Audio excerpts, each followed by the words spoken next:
quando a eleição de 2022 é definida e o ministro Haddad é convidado a ser o ministro da Fazenda, na transição, ele nomeia um amigo que eu fiz ao longo da vida chamado Gabriel Galípolo, que hoje é presidente do Banco Central, e que na época ia ser, como foi, o secretário executivo. E ele me convida, não tinha nada a ver com aposta. Ele falou assim, Mansur, você é a pessoa que eu confio, eu sou o secretário executivo, eu tenho que assinar 250... Tudo que você possa imaginar, portarias, atos, cotas, o que você imaginar. E eu não sou advogado, então eu quero ter uma pessoa de confiança que vai passar o dia inteiro revendo o que eu vou assinar. Caraca. E você vai vir para Brasília comigo. Isso foi por volta de novembro, dezembro. Eu fiquei muito, muito estimulado com aquele convite, porque eu gosto realmente. Eu tinha tido uma passagem na Secretaria de Transportes Metropolitanos de São Paulo, onde eu o conheci, depois eu vi ele ser CEO do Banco Fator, ter a consultoria dele e tal. Sou padrinho de casamento dele, criamos uma relação e eu já estava estimulado. Mas aí quando eu volto para o meu escritório onde eu trabalhava, o Thiago Gomes, que hoje está no Souto Correia, a gente começa a conversar sobre essa proposta que eu recebi, ele fala, bom, sabe que a gente aqui está tentando desenvolver uma área relacionada a essas apostas online e assim, o Brasil não tem regulação. O Brasil não tem regulação, o Brasil está no mercado cinza. E você vai estar na Fazenda. E isso é na Fazenda. Aí eu volto ao Gabriel e falo assim, Gabriel, o Brasil não tem regulação. Isso está crescendo muito. Eu lembro que o meu irmão comentou comigo, pô, a cada 10 pessoas que eu converso, 7 apostam. Apostam não só em resultado de evento esportivo, como apostam no jogo online. E está completamente desregulado, a publicidade está desregulada. E eu falei, nós podemos ter deixado na mesa nos últimos 4 anos algo em torno de 6 a 8 bilhões de reais de tributo. Porque por não estar regulado, esse segmento não paga imposto. E aí a gente olhou que a Lei 13756 dava... Primeiro fez a previsão da aposta por cota fixa, depois disso. O governo tem 2 anos, prorrogável por mais 2 anos para regular. Aí regular significa tributação, significa propaganda, significa meio de pagamento, significa tudo que a gente viu depois. E eu falei para ele, Gabriel, eu queria fazer isso. Eu acho que isso vai deixar um legado na minha vida. E ele falou, não, você já fez a questão da SAF, quer dizer, você tem experiência de redigir e você tem experiência de dialogar com o Congresso. Até alguns deputados senadores você já conhece. E aí você vai com toda a estrutura do governo. Eu falei, a gente está deixando. Aí ele comentou, não, numa das reuniões da transição foi comentado que o governo está deixando de arrecadar. E não é justo. Porque o setor produtivo todo paga os seus impostos e estava esse segmento há 4 anos. E não tem culpa nenhuma de não ter pago. Isso que é mais uma falácia, porque você não pagou porque o governo não criou a obrigação. Então você vai recolher como, quando, para quem. E te digo mais, não paguei porque o governo não criou, embora eu tenha passado décadas pedindo para regular e para pagar. Aí, É impressionante. Ainda tem isso. Não, eu tava me dando bem. Não, tô lá pedindo. Fazendo evento. E eu sou indo na testemunha. mídia. Eu sou testemunha, porque É? ele falou para mim, não, você vai ganhar esse salário aqui, que é um salário... Mas você vai fazer 2 trabalhos então, porque você vai rever meu expediente todo e vai trabalhar. E no dia 2 de janeiro eu vou para Brasília, me mudo.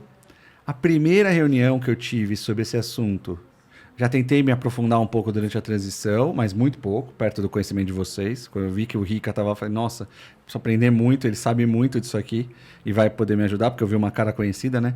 A primeira reunião foi com o saudoso falecido André Feldman, que nos deixou. E foi uma reunião muito produtiva. Ele me contou muita coisa, ele me falou, por exemplo... Ele me falou, olha, essa indústria gasta 2 a 3 bilhões em publicidade. A gente não tinha dado de nada. Você abriu o processo que estava na Fazenda, não deixaram nada, não fizeram nada.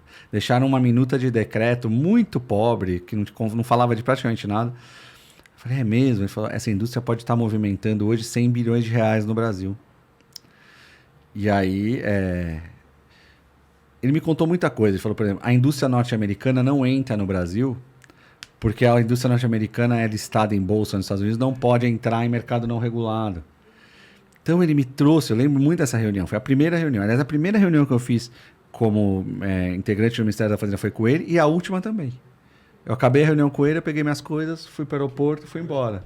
Curiosidade.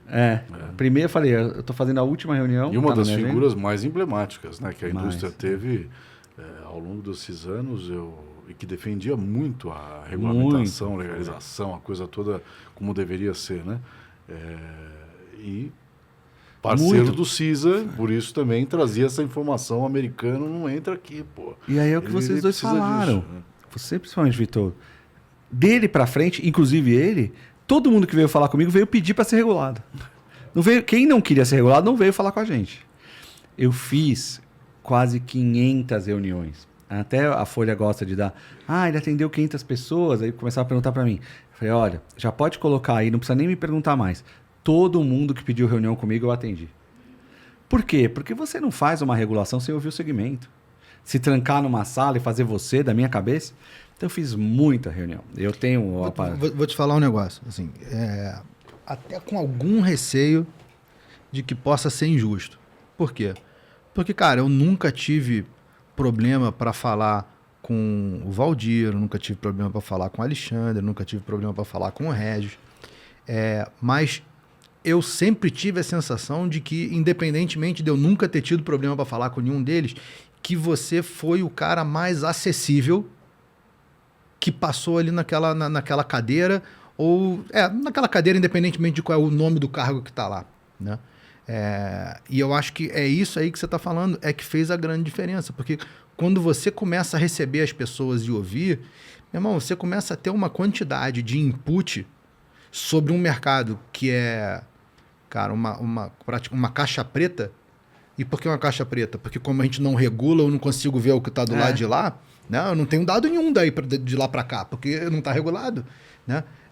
E eu acho isso daí, cara, talvez a grande virtude tua ali, e aí falo sem medo de parecer baba-ovo, mas eu acho que a maior virtude tua, cara, foi falar o seguinte, irmão, qualquer conhecimento que você queira me trazer, bota o nome naquela lista ali e vem para cá. É exatamente Entendeu? isso. Não, e convidar também.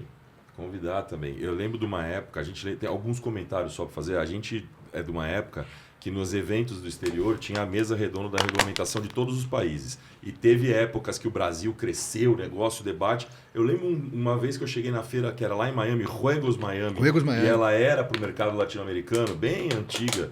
Isso deve ter sido em 2015, 2016. Clarion, né? E eu cheguei lá para... Eu sempre era convidado para compor essa mesa. Eu cheguei, a mesa estava pobre e eu falei, nossa, porque o ano passado cansamos de falar da regulamentação do Brasil e não vier. Agora, a que está no momento é aquela outra ali, aquele outro país avançando ali. Foi, a gente foi, subiu o pico e desceu e nada aconteceu. E nesse período todo, você mesmo, Vitor, organizava muita ida para lá. Me convidou várias vezes para envolver a Sport Radar, a gente convidou a secretaria. Então era uma tentativa nossa de ter um diálogo. Você abriu a porta e chamou a indústria. Institucionalmente, né? Chamou a indústria. Aquela questão do convite, de embarcar o mercado. Quando eu vi, estava todo mundo indo. Todo mundo que a gente conhecia, estamos indo para Brasília. Eu acho que agora vai. Agora foi quando eu soube do seu nome. Agora vai o secretário novo, não sei se a nomenclatura é essa, assessor, né? do secretário executivo. O assessor do secretário executivo, não sei o que, o José Francisco Mansur. Eu falei, opa, pera um pouquinho. Eu conheço ele. E estava indo todo mundo, todos os operadores, todos os colegas da indústria, amigos, estavam indo seguidamente para lá e já estava estabelecido um diálogo. Eu lembro que naquela época que eu soube, já tinha ido Galera Bet, todos os operadores que estavam com certa proeminência aqui, nome já fazendo propaganda, estavam indo seguidamente lá conversar com você por uma via de duas mãos, para entender como é que ia ser a regulamentação e para também ajudar a prover informação potencial de arrecadação. Teve muita arrecadação, acho, por trás de pano de fundo, né, na situação, muito. É claro que era isso que comovia, né? E aí tem uma coisa que eu falava lá para minha equipe, que é o seguinte, a gente pode preencher a nossa agenda com 4, 5 reuniões por dia e ir para casa achando que fez muita coisa. Tem uma diferença muito grande entre receber a pessoa e escutar de verdade o que ela está falando, sabe? Porque você pode marcar uma reunião, ocupar lá 45 minutos da sua agenda, ouvir, ficar olhando para a cara da pessoa, pensando em outra coisa, ou falando, deixa ele falar, daqui 45 minutos ele vai levantar e vai embora. Ou você pode falar o que essa pessoa pode me trazer de informação útil para mim.